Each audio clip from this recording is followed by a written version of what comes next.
The Book of Destiny. Translation of Kitab-ul-Taqdeer. Author: Ghulam Ahmed Parwez. Translated by Dr. Ejaz Rasool. Glasgow, UK. ISBN number 9798884207042. 11 Chapter 11, Guidance and Misguidance. You will very likely have heard these words in the sermons delivered during Friday prayers, Jummah, Eid prayers, and at Anika, in fact, at the beginning of every address, that the individual to whom Allah gives guidance, no one can misguide him, and the one Allah misguides, no one can give him guidance. Bear these words in mind and then reflect on the following facts.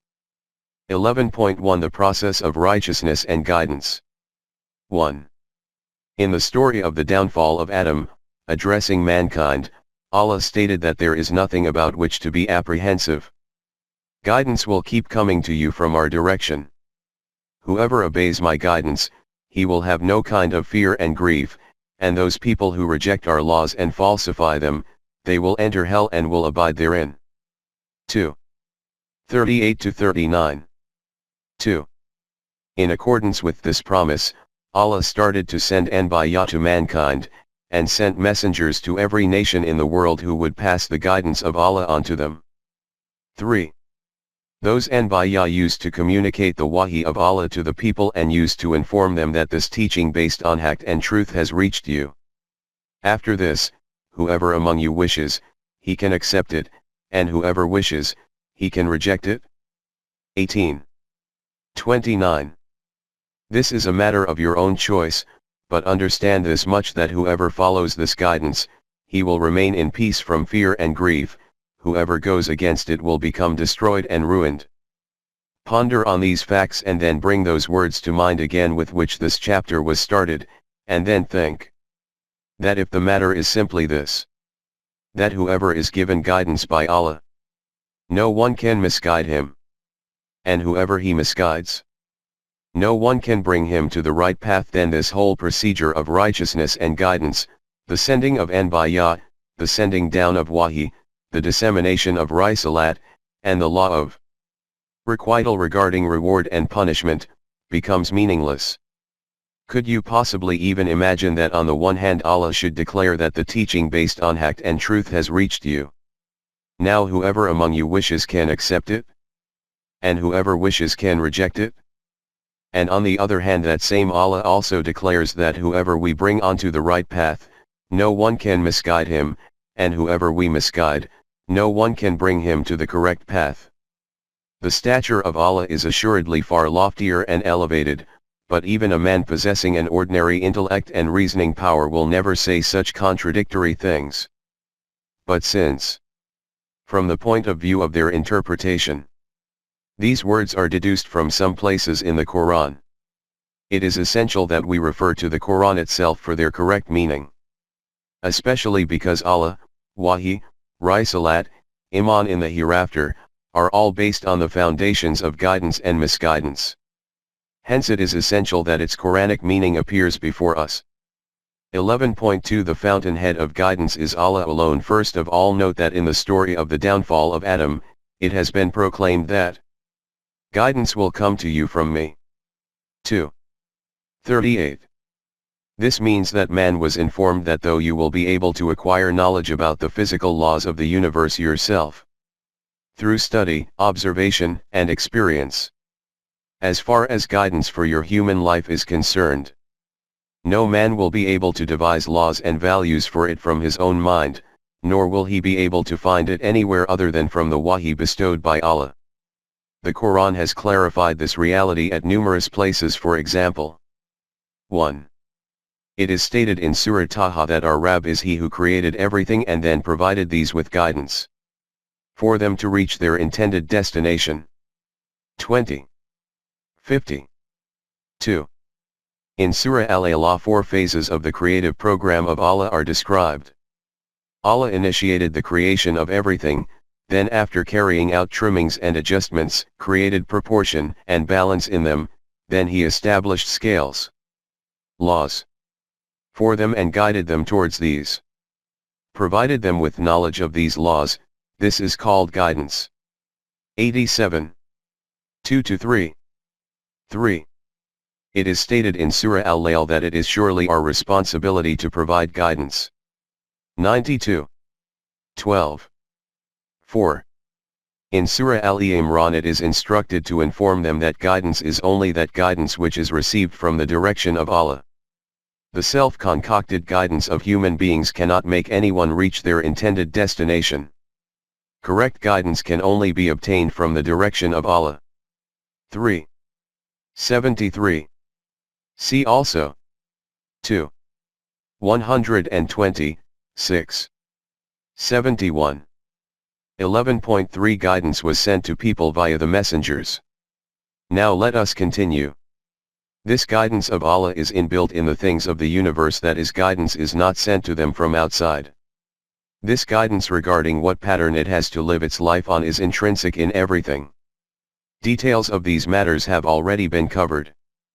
But as far as human beings are concerned, this guidance is not inbuilt in them. The program for this was that this guidance used to be provided to the messenger through wahi from Allah, and the messenger used to pass it on to other people.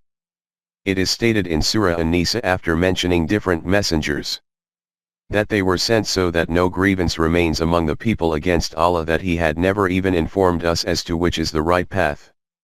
Thus if we have continued treading on the wrong paths, then what fault of ours is there in this? 4. 165. Or be able to contend that if Allah had provided us with guidance, then we too would have been among the muttaqeen. 39. 57. It was for this very purpose that messengers used to be sent, so that people could tread on the right path. 32. 3. These messengers providing guidance were sent to every nation in the world. 13. 7. A messenger would be sent and he would be told that whatever is bestowed to you from your Rabb, make it reach the people. 5. 67.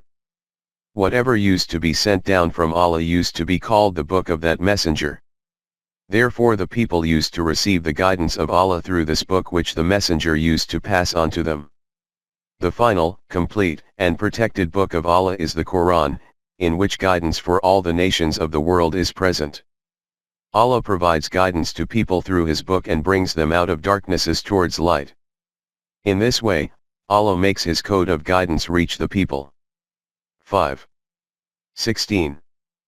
And warns them that whoever treads on the straight path after acquiring guidance from this, the benefit of this will be his alone. The one who, despite this, adopts the wrong path, the loss will also be his alone. 10. 108. See also. 39. 41. From this we have observed how Allah provides guidance to mankind. In other words, 1. Allah used to send down guidance on the messengers via wahi. 2. And the messengers used to pass this on to the people, and used to tell them that whoever wishes should adopt it and whoever wishes can reject it. 11.4 Allah bestowed nubuwwat on whomever He willed. As far as the first part of this program is concerned, that is, in this receipt of guidance by the messenger via wahi, there was no role of the choice and intent in this of the individual who used to receive wahi. That is, Rasool. According to the program of His Mashi'at, Allah used to select and appoint a righteous being for this purpose. Allah used to select whomever He wished for this supreme status according to His Mashi'at. 2. 105. See also. 3. 74. Only Allah knew best on whose head He will place the crown of Risalat. 6. 124. There was no role in this of the efforts and hard work of the potential messenger. Nubuwwat was something that was bestowed, not earned through skill and effort. Whoever used to receive this according to the Mashi'at of Allah, received it as a blessing, not as a reward. Whoever Allah considered to be suitable according to His Mashi'at, He conferred it on him as a blessing. 14. 11. So much so, that even the eminent being who was about to be handed this responsibility did not have any knowledge or inkling that he was about to be selected for this. Nor was he aware of the form and nature of Wahi and Nubuwwat prior to this. This is what is stated about Rasulullah himself in the Quran. 42. 52. 11.5 Human beings used to receive guidance from Allah in this way. From these explanations it is clear that as far as the receipt of guidance by the Anbiya from Allah is concerned, it is absolutely correct and based on fact to state that Allah gives guidance to whoever He wishes. And that whoever did not receive guidance from Allah, it was absolutely impossible for him to obtain it from anywhere else. This is that occasion on which a Nabi would make this proclamation. If my Rabb had not given me guidance, then I would also have been among those who keep treading on wrong paths. 6. 77. See also 6. 81. And when the Nabi would also acknowledge and proclaim this, then why would other people not say the same? They will also have to say that if Allah had not given us guidance, then we would never have been able to adopt the straight path. 7. 43. How He provided this guidance is clarified in the next few words that the messengers of Allah came to us bringing haqq, and this is how the guidance of Allah reached us. 7. 43. In other words, if the Wahi of Allah had not reached mankind, then they would have wandered around in darknesses, and they would never have been able to know which is the straight path to reach the intended destination. The one treading on the straight path is only he who traverses the journey of life in obedience to the guidance bestowed by Allah. 7. 178. In other words, he follows this book. Note how clearly this reality is described in Surah Al-Zumar. Firstly, it is stated that Allah sent down a book in which those things are written, better than which cannot be found anywhere else. After that it is stated that this is that guidance of Allah through which He shows the straight path to every one of those individuals who wishes to follow this. The individual who deprives himself of this guidance, no one in the world can show him the right path. 39. 23. There can simply be no alternative to Wahi. This is the correct meaning of stating that whoever obtains guidance from Allah, he can never go astray, and whoever adopts other paths in place of this guidance, he can never reach the intended destination. This guidance of Allah is documented in His book. Now the question which arises is who is it that obtains this guidance from this book, and who is it that remain deprived of it? These matters should be understood well. 11.6 Which people can acquire guidance.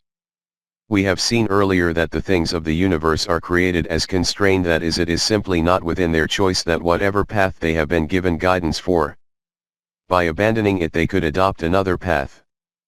But man has been given this choice that if he wishes, then he can traverse the journey of life according to the guidance of Allah, and if he wishes, then by avoiding it, he can select other paths. He has been given the code of guidance from the direction of Allah, and he has been told that he should ponder on it using intellect and reasoning and knowledge and vision. If his heart and mind is satisfied that this guidance is based on evidence and truth, then he should opt for it as a code of life for himself. This is called Iman. Hence, in order to acquire guidance from the Book of Allah, the foremost condition is that man should accept Iman in its truth by using his vision based on evidence. The individual who does not even accept this code as being true, how can he benefit from it? 1.6.11 Objection on Hudal al-Muttaqin. After keeping this code of life in front as a torch for the path, man should begin the journey of life. Now this beacon of guidance will keep on telling him at every crossroad of life in which direction he needs to turn. It will keep opening up the expanses of the paths before him. This will be the meaning of obtaining guidance from the Book of Allah after acquiring Iman. This is why it is stated about those who, together with Iman, do salih deeds, that, due to their Iman their Rabb keeps widening the paths of life in front of them. 10. 9. After Surah Al-Fatiha, The proclamation of this reality at the beginning of the Quran is made in these words. This is that book in which there is not any kind of doubt or uncertainty. This serves as a guidance for the muttaqeen. 2. From this it is commonly said that those people who are already muttaqeen, what need do they have of guidance? They are already guided, that is why they are muttaqeen. This objection arises due to not having the Quranic meaning of muttaqi before us. 1.6.2 The meaning of muttaqi. The individual who has arrived into the world will inevitably have to tread the journey of life. Some people undertake this journey in such a way that there is neither a defined destination before them, nor any aim in view. The tussle of individual interests is pulling them from the front, and the force of motivation for their base desires is pushing them from behind. In this way, with eyes shut, they continue on in such a way that they no longer have any awareness whether the path is smooth or uneven, nor any concern as to whether there is a ditch or a well in front of them. Other people undertake this journey in such a way that they have a defined destination in front of them and their every step takes them towards it. And they wish to travel along the path by avoiding the pitfalls. Those who wish to tread the path in this way are called muttaqeen. It is obvious that the need for guidance will only be felt by these people, not by the former ones. Therefore the meanings of Hudalil muttaqeen are this, that this code of guidance provides guidance to those people who wish to tread the path by avoiding hazardous pitfalls and thorny valleys. From the above explanations it is clear that the people who obtain guidance from this book are those who acquire iman in the truth of the divine code using their intellect and reasoning, and wish to traverse the path of life which is teeming with hazards by a secure method. This fact is reiterated at many places in the Quran because these are the fundamental conditions for obtaining this guidance. It is stated in Surah Al-An'am that those people who acquire iman and do not allow their iman to become contaminated by injustice, they obtain guidance. 6.82. It is stated in Surah At-Tawbah that guidance is not received through being born into some nation and by continuing to mechanically fulfill those rituals, which that nation counts as pious acts, which are prevalent in it, having been passed down from their forefathers. Guidance can only be received by the one who accepts iman himself, and then performs those kinds of deeds which this code of life declares as being righteous.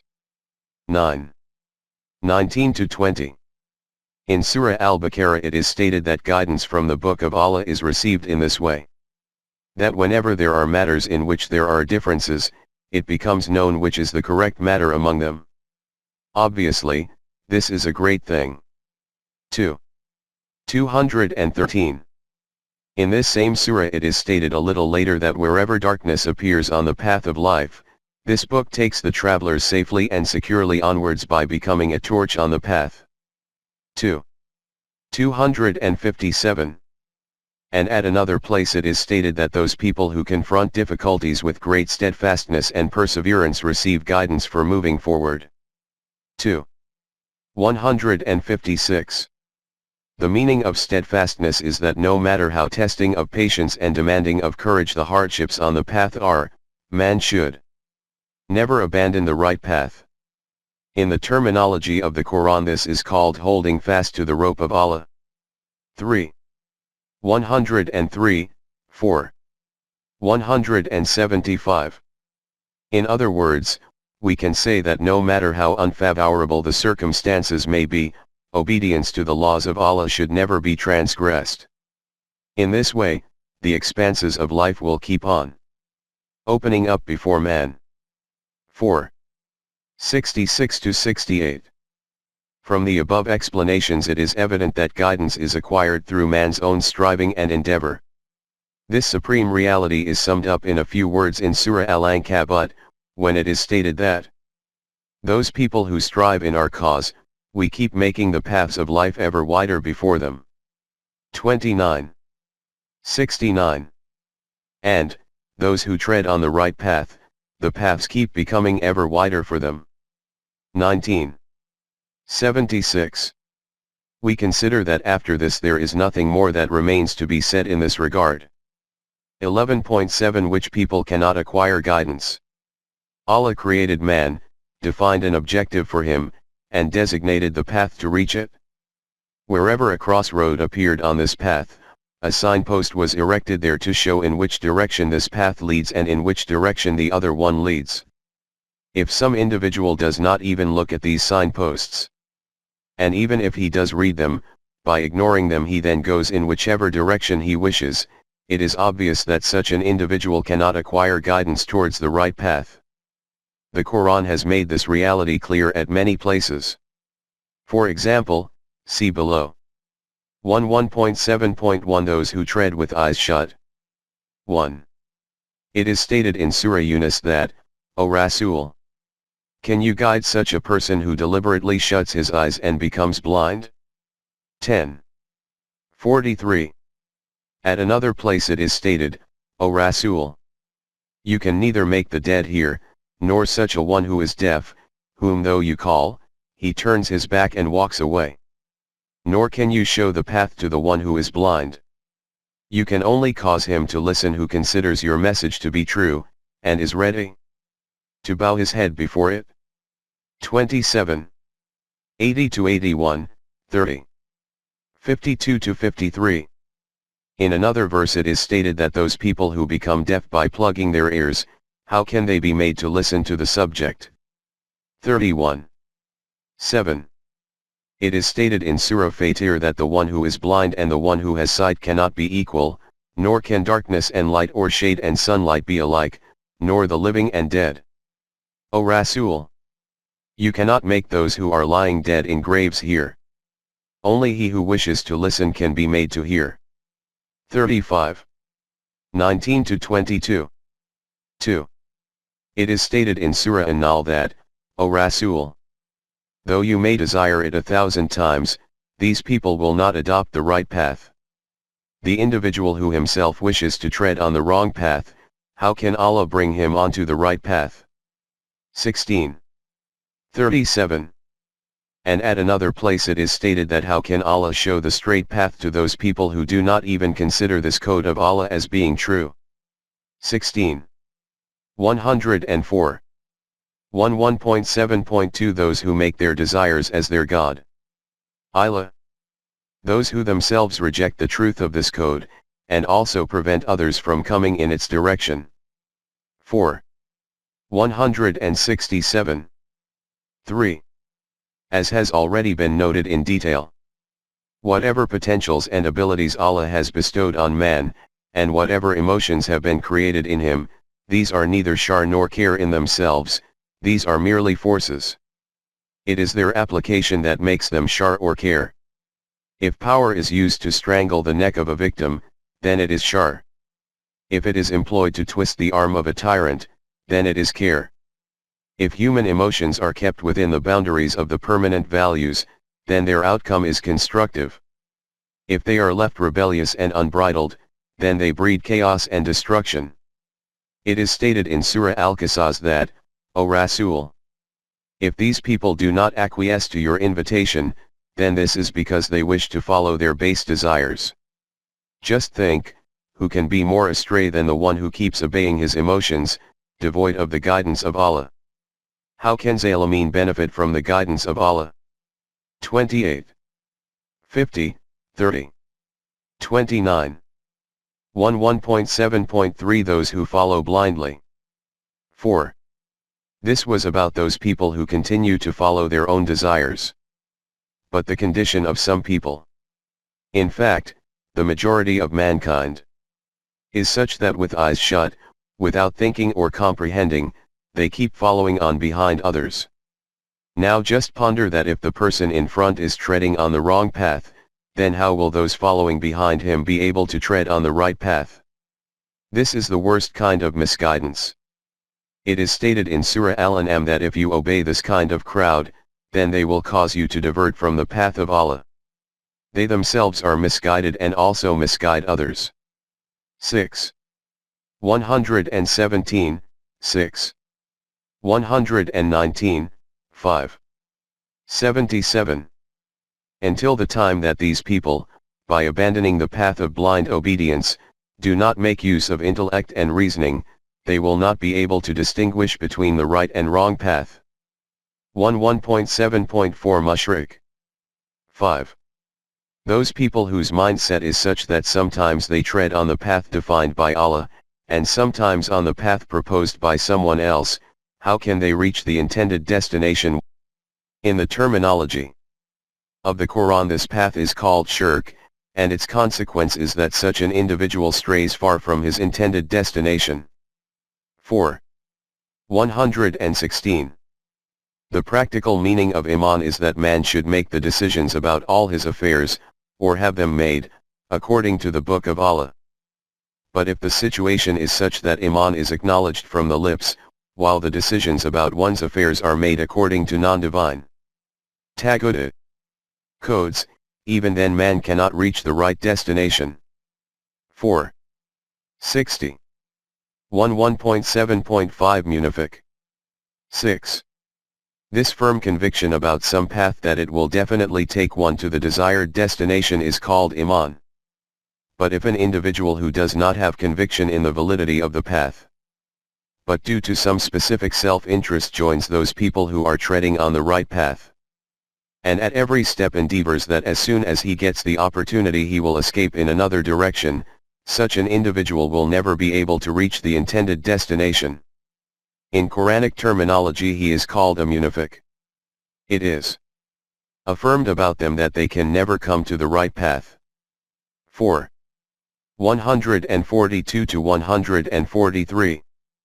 1.7.6 Basic. 7. There is a skin covering every fruit within which it finds nourishment and reaches maturity. This can be called its pattern. Fruit which escapes from its skin can never reach maturation and becomes rotten. Fruit breaking out of its skin like this is called fask, and the one who does this is called fasiq. It is declared about them that divine guidance does not provide any benefit to them. Allah never guides a nation that is fasiqeen. 5. 108. The Quran has reiterated this at a number of places, for example, 2. 26, 9. 24. It is stated in Surah Al-Saf that when these people, after abandoning the correct pattern, turn towards another direction, then the law of requital of Allah also turns their hearts in the same direction. After that it is stated that Allah does not guide a nation that is fasiqeen. 61. 5. 1.7.7 Zalamin. 8. It is essential for the success of a program that everything is kept at its designated position. If something is not kept at the place where it should be, then this is called zulm, and it is obvious that the program in which the situation arises can never become accomplished. This is why Allah made it clear that the paths of vastness never open up in front of the Zalamin. 2. 258. This reality has been reiterated in numerous places in the Quran. Finally, we bring that illustrious verse of the Quran before us in which it has been clearly stated to whom Allah does not provide guidance. Just reflect. How will Allah provide guidance to the nation which, after accepting Iman, adopts the path of Kufr, despite the fact that it had witnessed with its own eyes that its messenger is on the path of Haqq, and the clear and perspicuous teachings of Allah had reached them? Remember, Allah never guides this kind of Zalim nation towards the correct destination. 3. 86. What further can be said in this regard other than, "O my heavy heart"? This appears to be our own tale.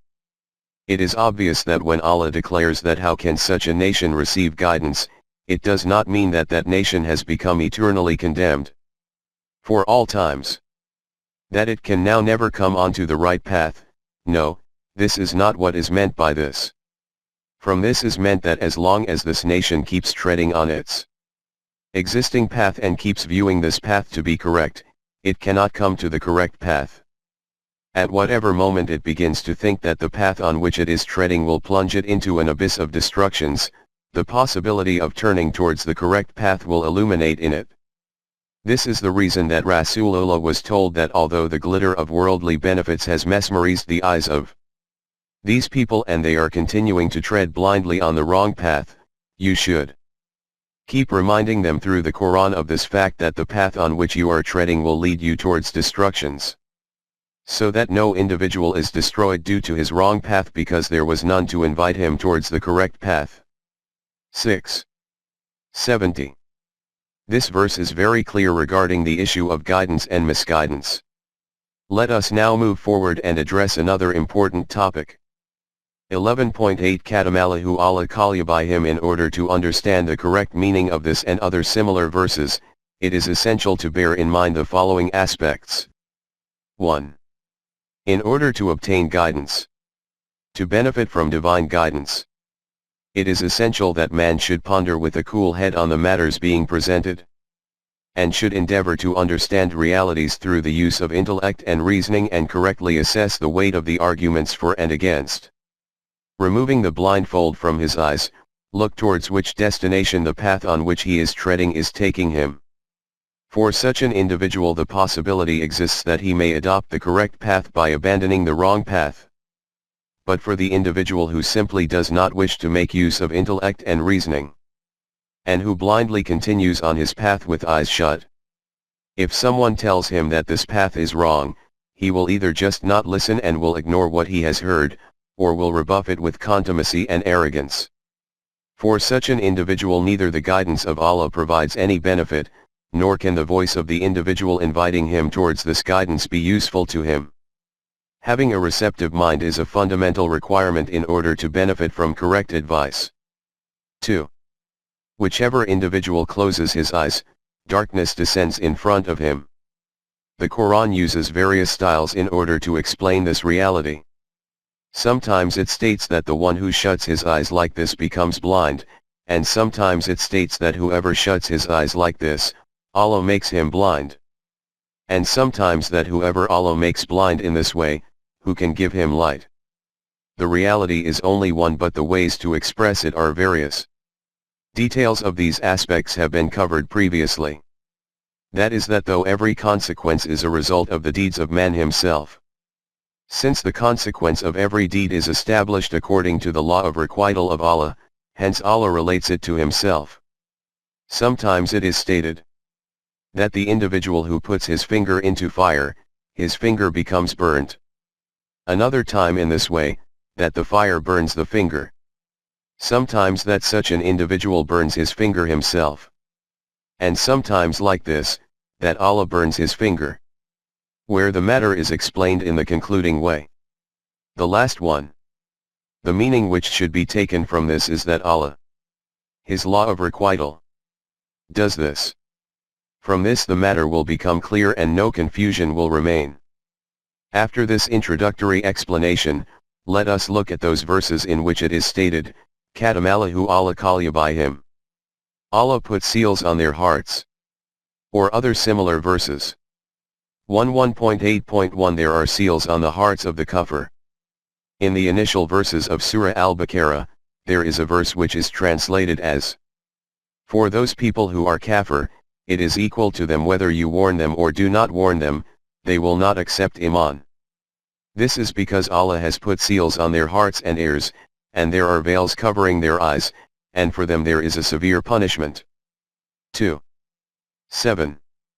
The doubts which arise in the mind from this translation are obvious.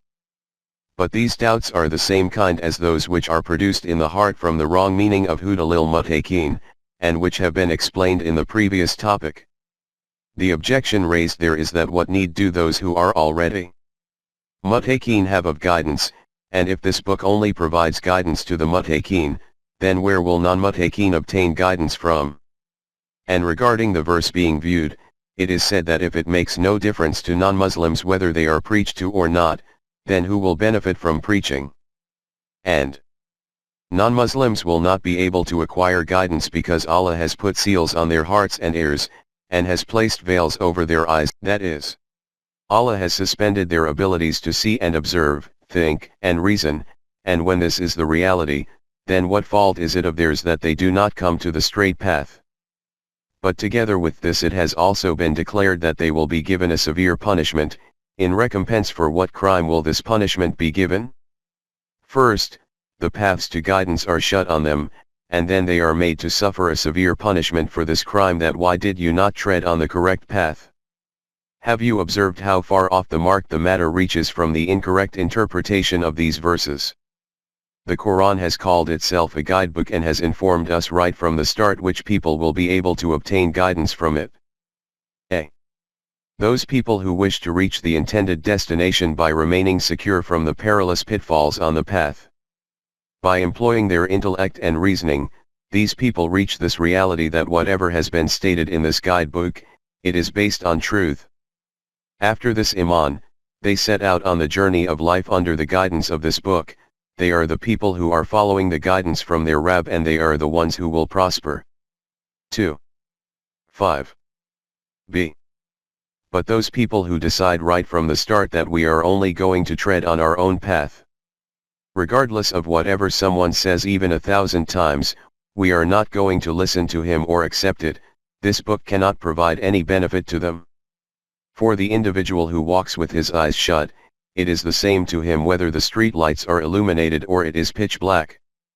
They are those people who, by selling the book informing about the right path, purchase books informing about the wrong paths. 2. 16. And after this it is stated that by becoming deaf, dumb, and blind, they keep on treading on the wrong paths. 2. 18. And no matter if some compassionate guide calls out to them 1,000 times that you are treading on the wrong path, they do not even turn around to glance at him. 2. 18. The example of such people is like that of sheep.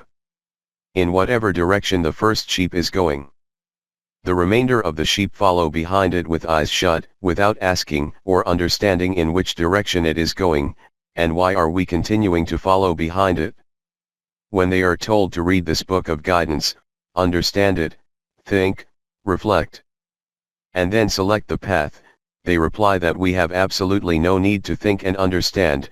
We will continue to tread on that same path on which our forefathers, fathers and grandfathers have been treading. Because this is the real path of security. The Quran states that they will keep treading on this path, even if their forefathers were devoid of intellect and reason and had continued on this wrong path. 2. 170. Their simile is like that of a herd of sheep who will keep on following with bowed heads whatever calls the shepherd makes to them. Blind, deaf, and dumb, those who do not make use of intellect and reasoning. 2. 171. They are those people on whose heart seals have become placed, and for whom it is equal whether or not they are warned about the dangers of the path. Their state is such that you can call out to them 1,000 times, they will not listen even once. And if you happen to meet them face to face, their condition will be such that though they will be looking at you, their attention will be elsewhere. And just reflect, can people with this kind of mentality obtain any benefit whatsoever from invitation and preaching? 7. 193. C. Their condition is such that once they have uttered the word no from their lips, then even if you bang your head 1,000 times, they will never say yes, they will remain entrenched in their stance. 10. 74. And after that it is stated that we impose seals in this way on the hearts of these kinds of people who transgress limits. 10. 74. It is with great pride that they declare that our hearts are wrapped in covers, your words can have no effect on them. 4. 155. It is not their hearts that are wrapped in covers, rather it is due to this mentality of theirs that Allah has placed seals on their hearts.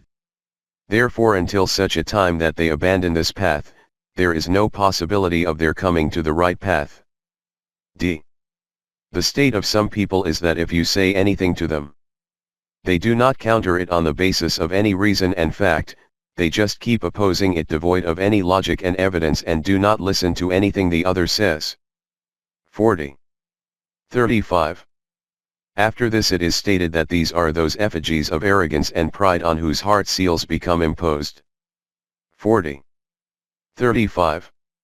The state of their arrogance is such that they are assembled in a gathering, he, the one inviting them to the right path, is explaining the matter, but they are sitting. They're thinking of something completely different. When the meeting is concluded and people are dispersing, they ask others that what was this individual saying. It is stated about them that these are the people on whose hearts Allah puts seals. 47. 16. Because they move around with eyes closed, inebriated with the intoxication of their emotions. And the level of their arrogance is such that whichever individual states that the outcome of this path of theirs will be ruin. They mock him, and say that these are those same ancient fables and tales which he sits and keeps repeating. Where is that ruin, and what kind of destruction? They are the ones about whom it is stated that covers become placed on their hearts so that they simply cannot think and understand. And their ears become plugged, due to which the correct message simply cannot enter their ears. 6. 25. Their condition is such that if you talk to them about their own good, they turn their faces away and walk off, and assert with great conceit that there is no point in talking to us about these matters. There are veils covering our hearts. There are plugs in our ears. There is such a thick curtain between you and us that no conversation can pass through it. 41. 5. You keep on doing your work, leave us alone to do our work. Why are you distressing yourself for no reason due to compassion for us? When destruction comes, we will deal with it ourselves. 41. 5. It is stated that the individual who turns away from good counsel, adopts rejection, and takes no heed whatsoever of how destructive the outcome of his wrong deeds will be, how can he come to the right path? Veils become placed on his heart, his ears become plugged. 18. 57. Not only do these people turn away from the invitation to act, they also even assert that these people are fraudsters. Do not go anywhere near them. 30. 59. In this way Allah puts seals on the hearts of these people who do not use their intellect and reasoning. In this way, an invisible, imperceptible veil becomes imposed between these people and the Quran.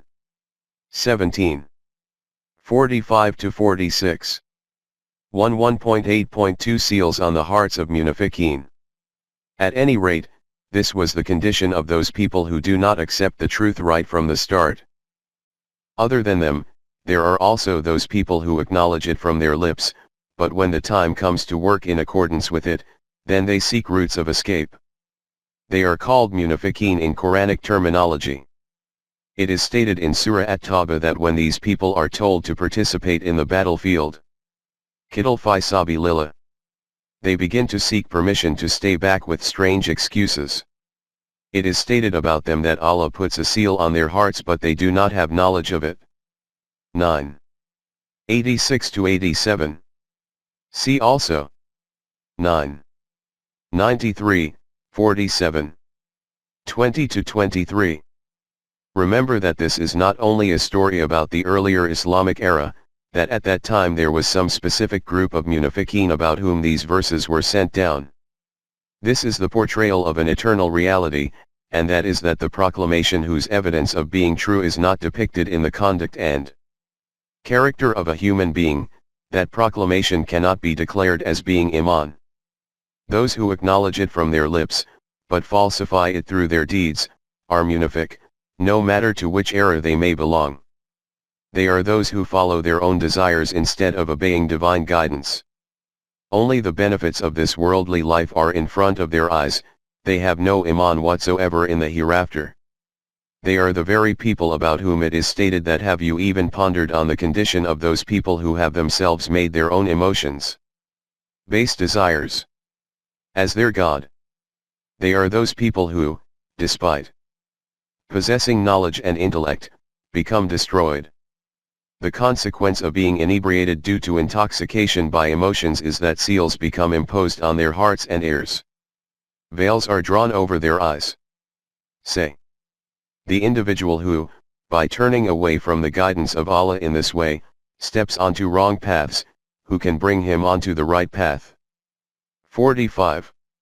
23. These people declare the benefits of worldly life as being their sole objective and ultimate aim, and shut their eyes completely to the life of the future. The glittering polish of the artificial gemstones of worldly life creates such an allurement in their eyes that they then become simply incapable of seeing anything. In this way seals become imposed on their hearts, ears, and eyes. 16. 106 to 108. In Surah Yasin, the following verses are translated as: Allah's verdict became fulfilled on most of them, that they will never accept Iman. We have put yokes around their necks and these are right up to their chins, because of which their heads remain pointing upwards. And we have created an obstruction in front of them and also one at their rear. And a cover has been drawn over them, hence, they see nothing. Therefore it is equal to them whether you admonish them or do not admonish them, they will never accept Iman. 36. 7 to 10. 1.8.3 Allah's verdict is fulfilled. An explanation of the remaining part of these verses has been given previously, therefore there will be no difficulty in understanding their correct meanings. But a huge doubt is produced by saying this about the first verse. 36. 7. That see, it is declared here that the verdict of Allah became fulfilled about them that they will not accept Iman, which means that Allah had already made this decision about them before they were even born. That they will not accept Iman, therefore that verdict came to pass, they did not accept Iman, nor will they accept Iman. Accepting Iman is simply not in their muqaddar destiny. This concept is a product of that same doctrine of Jabr due to which these kinds of doubts emerge, otherwise the matter is crystal clear. The meaning of laqad haqt al-qalu. 36. 7. Is that the law of Allah is that for those people who do not employ their intellect and reasoning, reality will remain clouded, and as a consequence they will not accept Iman. At another place it is stated: those people who do not use their intellect and reasoning, they remain in confusion. 10. 100. These people are not employing their intellect and reasoning, hence they cannot benefit from the guidance of Allah. Their condition is living evidence of the truth of this law of Allah. In this way, by proving to be true, the verdict, His law of Allah appears before us. Thus what benefit can admonishment and warning provide to such people? Admonishment and warning can only benefit the one who follows the advice, guidance of Allah, and is fearful of those unseen consequences of human deeds which are established according to the law of requital of Allah. 36. 11. 1.8.4 Created for hell. This same style of expression has been adopted in verse 7. 179. Of Surah Al-Araf. The literal translation of the first part of this verse will be that, surely we have created many jinn and ins for hell. 7. 179. From this translation the thought arises that when Allah has created them for hell, then how can they change their muqaddar and become righteous? But when we look at the remainder of this part of the verse, then the matter becomes clear. It is stated in this: these are those people who, though they have a heart, do not employ it for thinking and reasoning. They have eyes, but do not use them to see. They have ears, but do not use them to hear. They are not human beings but animals, rather even lowlier than them. They remain ignorant of their status and the purpose of life. 7.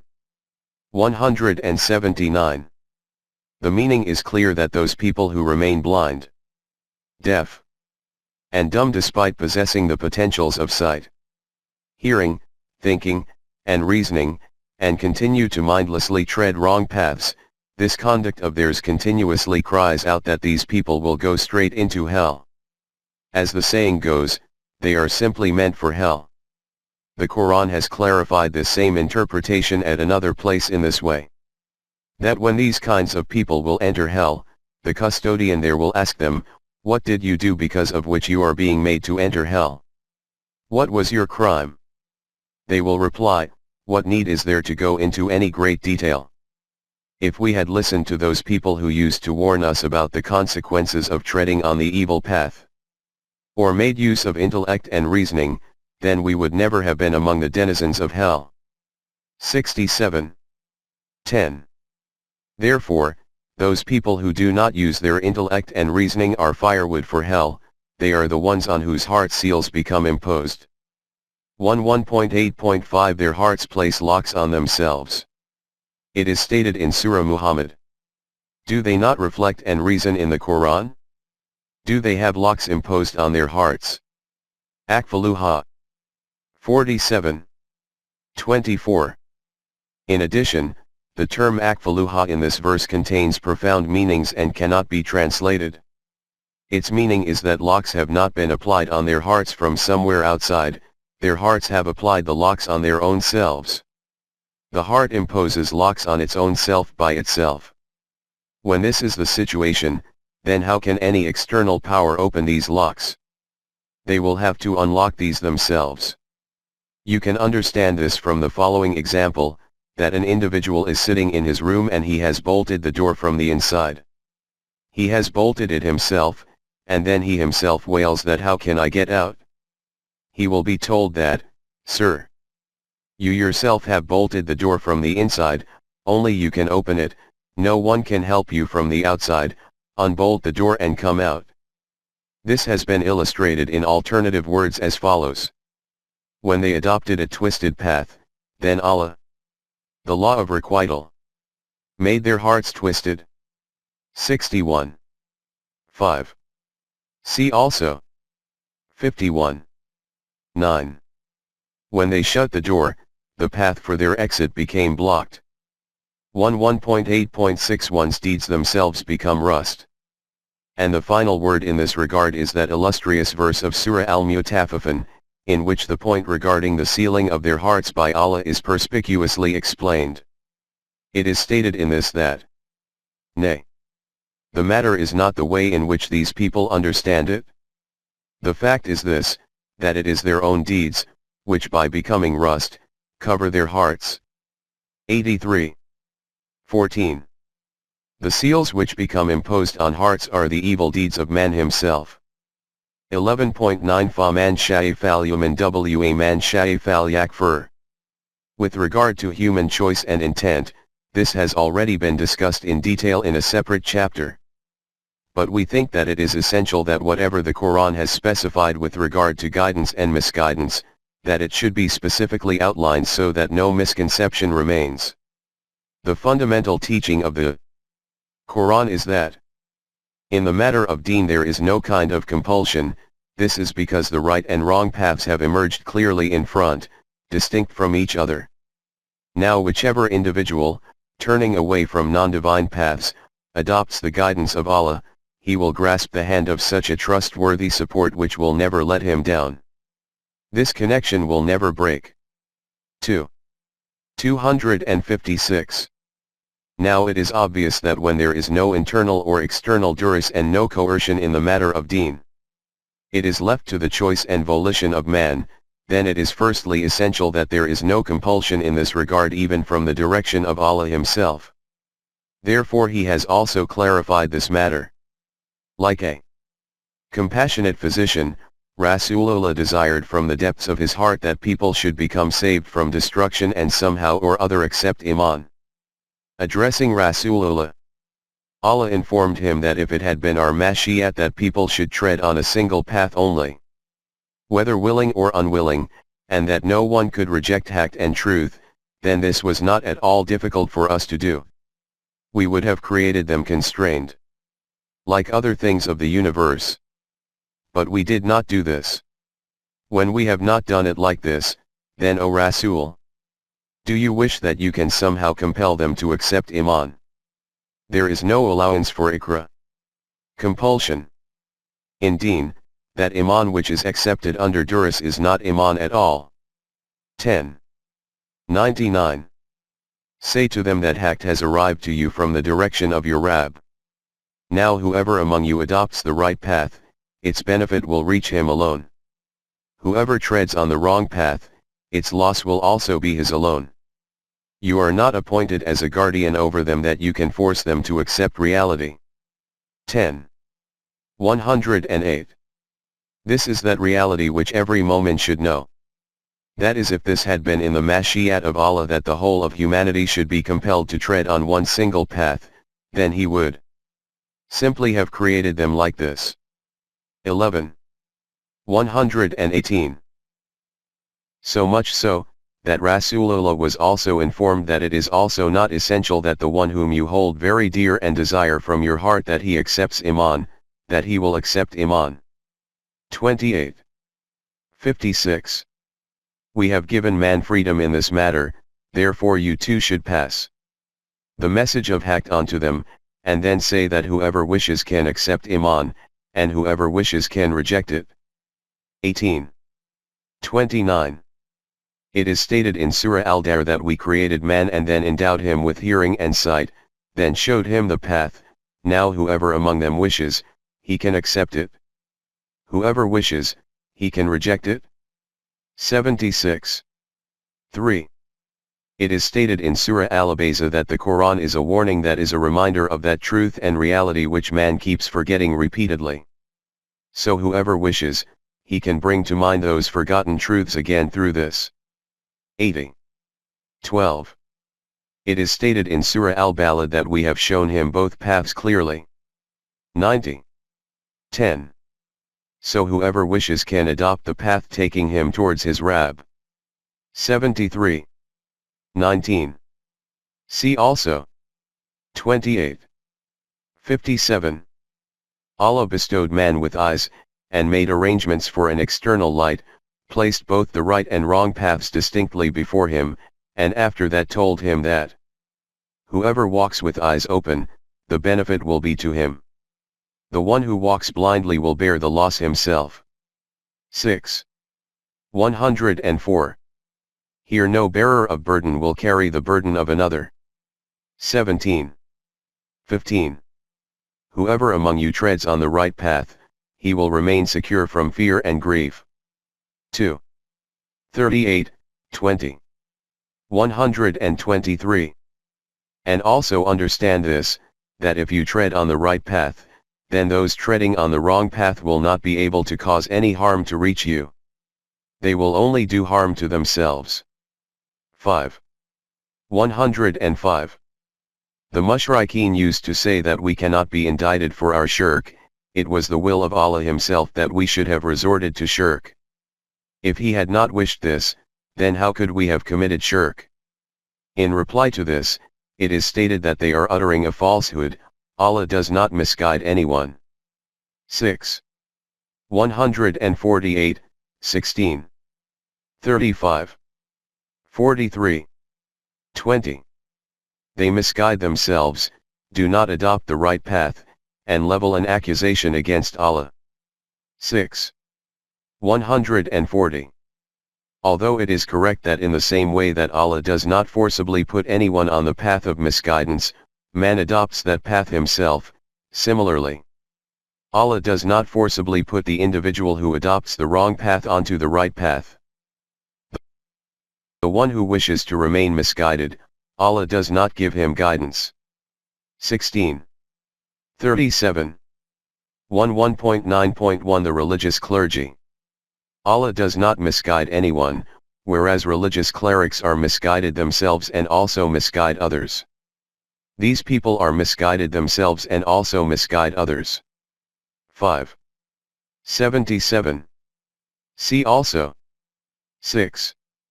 145.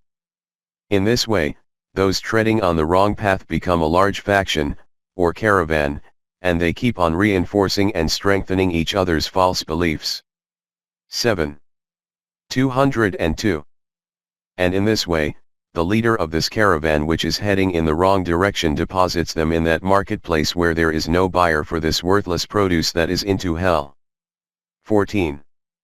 28-29. In any event, all this is done by human beings. Allah neither forcibly misguides anyone, nor forcibly brings anyone to the right path. His law is that Al-Haqq has arrived from the direction of your Rabb, now whoever wishes should accept it, and whoever wishes should reject it. 18. 29. We now take a step forward from haqq, and this is man sha'a. 11.10 Man yasha'u. A discussion in principle about wherever the word man yasha has generally appeared in the Quran has already been done. Now we will examine that wherever man yasha has appeared in connection with guidance and misguidance, what this means. It is clear from whatever has been noted in the previous pages that guidance and misguidance is within the control of man himself, that is, whoever wishes can take the straight path, and whoever wishes can keep treading on the wrong path. The straight path can be adopted according to the law of Mashi'at of Allah, that is in this way that man should live life with his eyes open, make use of his intellect and reasoning, and only take a step after careful consideration. At every crossroad of life, carefully analyze which is the straight path and which is a crooked one. He should not keep walking behind someone with his eyes closed. This is that law of Mashi'at according to which man can adopt the right path. Following these explanations, let us look at the corresponding verses of the Quran. It is stated in Surah Al-Baqarah that initially man used to live as one brotherhood, one ummah. Then differences arose between them, for the elimination of which Allah initiated the process of righteous guidance. Anbiya were sent, and books were sent down with them.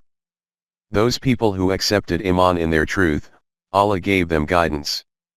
After this it is stated that whichever individual wishes to acquire guidance, he receives it through Allah's process of guidance.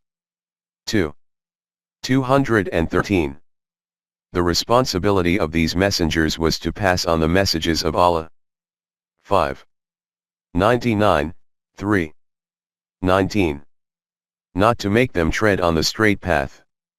Hence, Rasulullah was informed that this is not your responsibility, that you make them tread on the right path. Allah will only cause him to tread on the right path who himself wishes to tread on this path. 2. 272. See also 28. 56. In another verse, Allah extends an invitation to come towards the path of peace and security. After that, whichever individual wishes to adopt the right path willingly, he obtains guidance towards this. 10. 25. This invitation from the direction of Allah used to be received through the messengers. Whichever individual used to say yes to their invitation, he used to obtain guidance towards the right path. 14. 4. The messengers used to give this message on the basis of the wahi verses sent down from the direction of Allah. Clear laws from Allah used to be sent down for this purpose. By this means Allah provides guidance to every one of those individuals who forms the intention to acquire guidance. 22. 16. This is also called nur, light. At another place, 24. 35, 24. 40. In Surah Al-Zumar this is called the Kitab sent down from the direction of Allah. 39. 23. In Surah Fatir it is stated that the one who is blind and the one who can see cannot be equal. Neither can darkness and light, nor sunshine and shadow be the same. Nor can the dead and the living be equivalent. After this it is stated that, O Rasool, you cannot make the dead to hear. Allah also only causes those to hear who wish to listen. 35. 22. Those who wish to hear means those who turn towards Allah for this purpose. 13. 27. Contrary to this, the one who does not even pay any attention to this, how can he be a beneficiary of the guidance of Allah? This is the law of Mashi'at of Allah, according to which whoever wishes can obtain guidance. Whoever contravenes this law will not be able to obtain guidance. It is stated in Surah Al-An'am. Those people who falsify the divine law, becoming deaf and dumb, they stumble around in the darknesses. They cannot obtain guidance towards the right path. Only he obtains guidance who wishes to obtain it according to the law of Mashi'at, Man yasha, of Allah. 6. 39.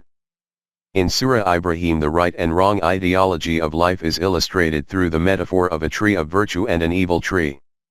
And it is stated that those people who accept Iman in the correct ideology of life achieve steadfastness and resoluteness in the world and in the hereafter. And the Zalimin do not receive the guidance of Allah. Why does it happen like this? Why do the avenues of success and prosperity not become opened up for those people who do not wish to abandon the path of exploitation and tyranny? It is stated that this is the law of Mashi'at, Mayasha, of Allah, which He has devised using His omnipotence. 14. 27. You cannot ask this question, that why is this law like this? This law is such that if you live according to it, then the avenues of freedom and prosperity will keep becoming ever more expansive for you. If you contravene it, then these avenues will become closed. It is stated in Surah Fatir that the individual who commits wrong deeds and these appear to be good in his eyes, remains trapped in this deception that I am doing very good deeds, therefore he does not wish to abandon this path, so then the avenues of prosperity cannot become expanded for him either. This is also the law of Mashi'at of Allah. It was stated to Rasool that do not waste your energies in anguish at the condition of those people who wish to be ruined by being trapped in self-deception in this way. Allah is well aware of the reality of their hollow business. 35. 8. As has been noted previously at another place, at the time of the advent of Islam, this thought used to arise in some hearts that if these opponents were shown miracles then they may accept Iman. In response to this, it was stated that this is not the law of Mashi'at of Allah. His law of Mashi'at is this, that people should accept the truth with the full acquiescence of their hearts and minds using intellect and reasoning, knowledge and insight. Whoever is going to accept Iman will accept it according to this law. Iman cannot be acquired through ignorance. 6. 111. Similarly, it is stated in Surah Al-Mudaththir that according to the law of Mashi'at of Allah, the avenues of success and prosperity can be expanded for the one who has full conviction in the truth of his law.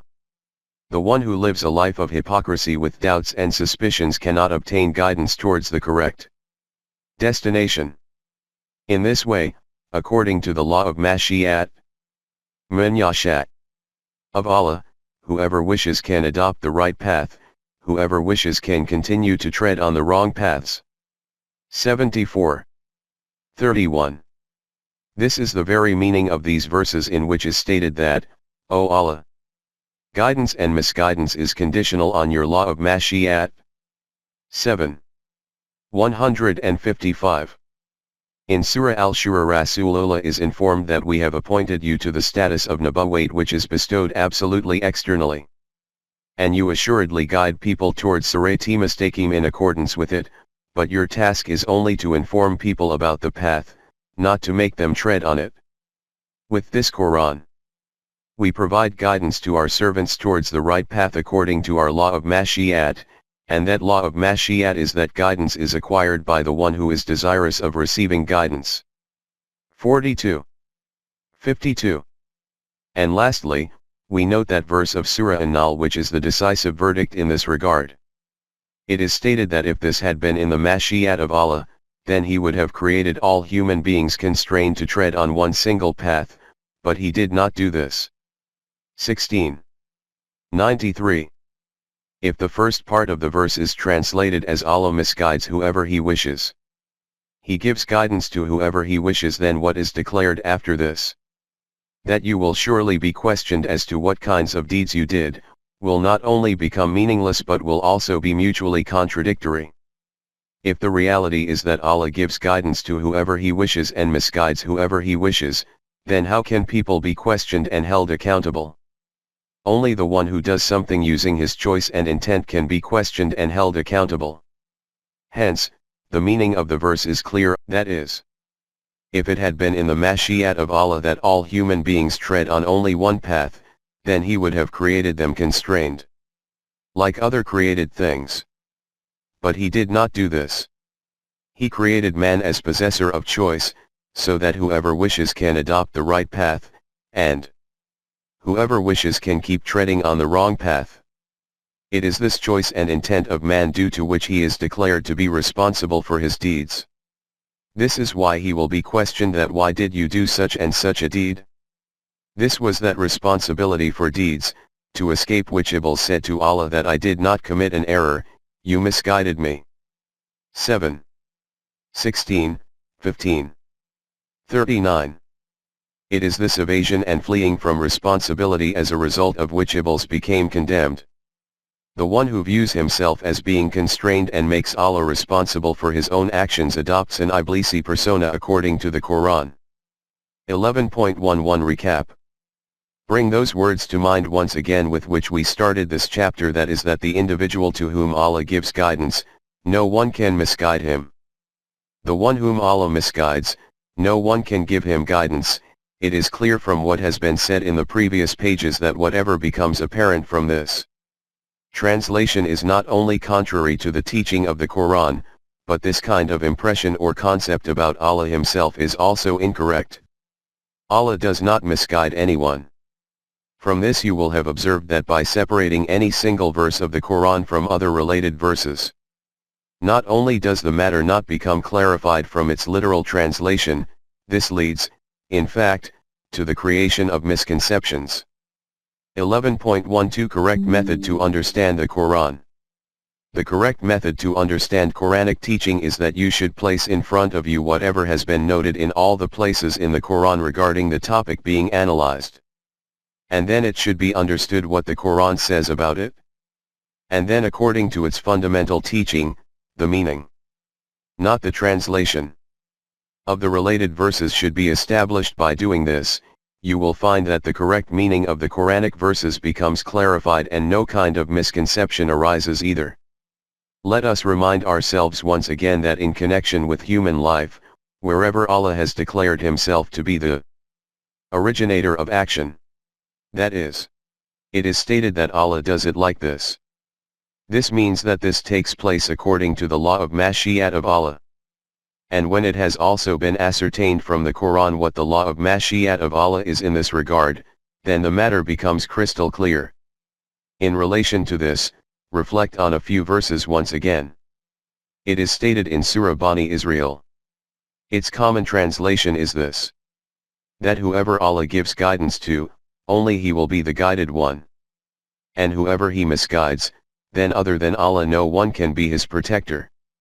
On the day of judgment we will raise him up having made him blind, deaf, and dumb.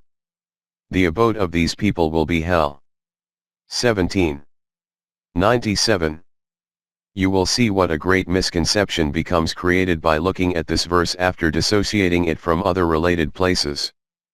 But in the very next verse it is stated that this is due to this reason, because they rejected our laws and rebelled against them.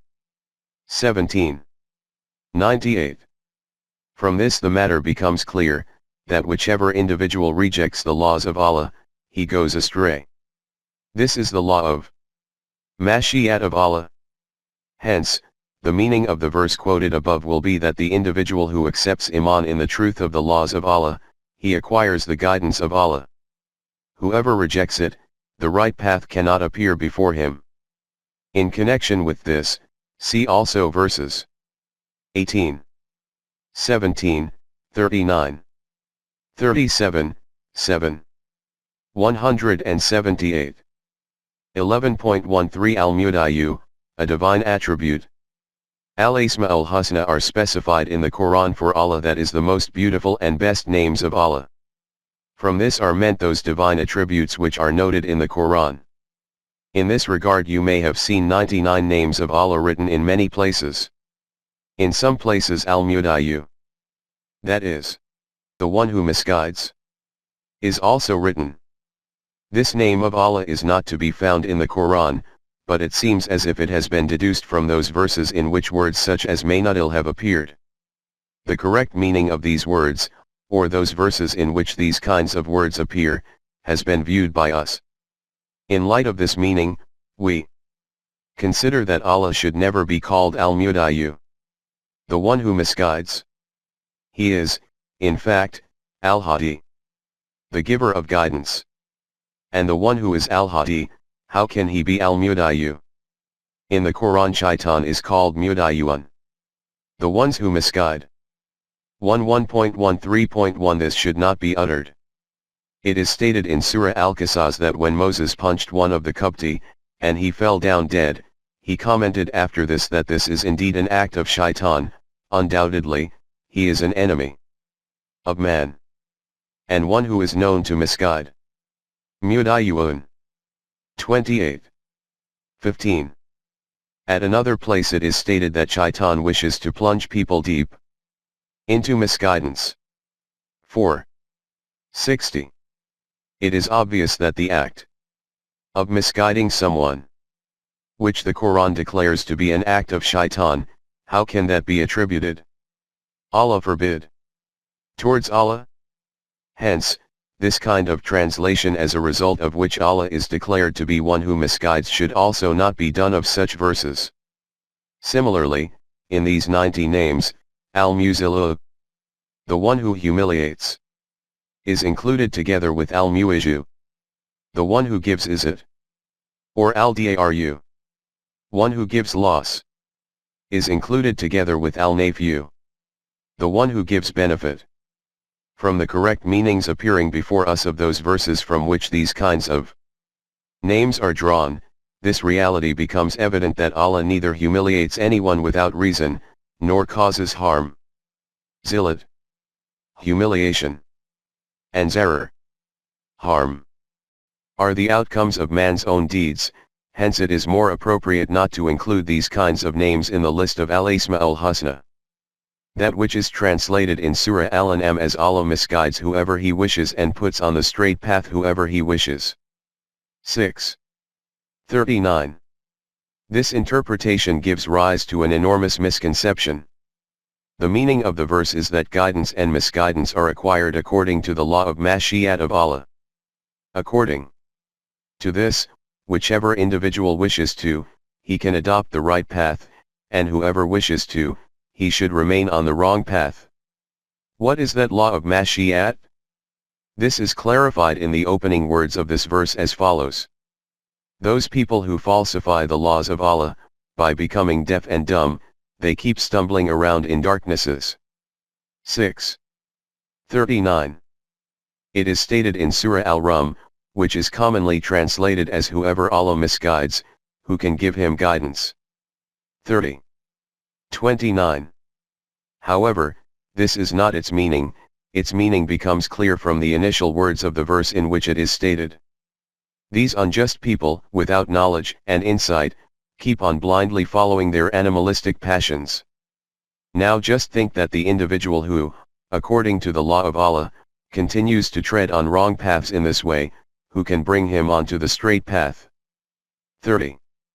29. In Surah At-Tawbah it is stated that this does not suit Allah at all that he should send his guidance, the book, to people, and in this way make it clear what matters they need to eschew, and after that misguide them for no reason. If he had intended to misguide people, then why would he send codes of guidance to them? 9. 115. It is stated in Surah Al-An'am, the literal translation of which is as follows, the individual whom Allah intends to provide guidance to, he expands his heart for Islam, and the one whom he intends to misguide, he constricts his chest as if he is climbing up towards the heights of the sky. 6. 125. In the verse prior to this. 6. 124. Those people are mentioned who, when the divine laws are presented to them, keep objecting and making excuses. They are those criminals who reap a humiliating punishment. After this it is stated, to those people who do not accept Iman in the truth of the divine laws, reality remains veiled. 6. 25. From this it is clear that the human heart becoming expanded for divine guidance is the delightful fruit of Iman. And it becoming constricted is the essential outcome of the rejection and falsification of this. Since all this takes place according to the law of requital of Allah, therefore Allah has related it towards Himself. The constriction and expansion of the heart takes place according to the outlook of man himself. Hence it is stated in Surah An-Nahl that a severe chastisement is imposed on the individual who reverts to kufr after accepting Iman. Bear in mind that this is not announced about that individual whose heart is content on Iman but who is coerced into performing some deed of kufr. This is announced about that individual who opens up his own heart for kufr. 16.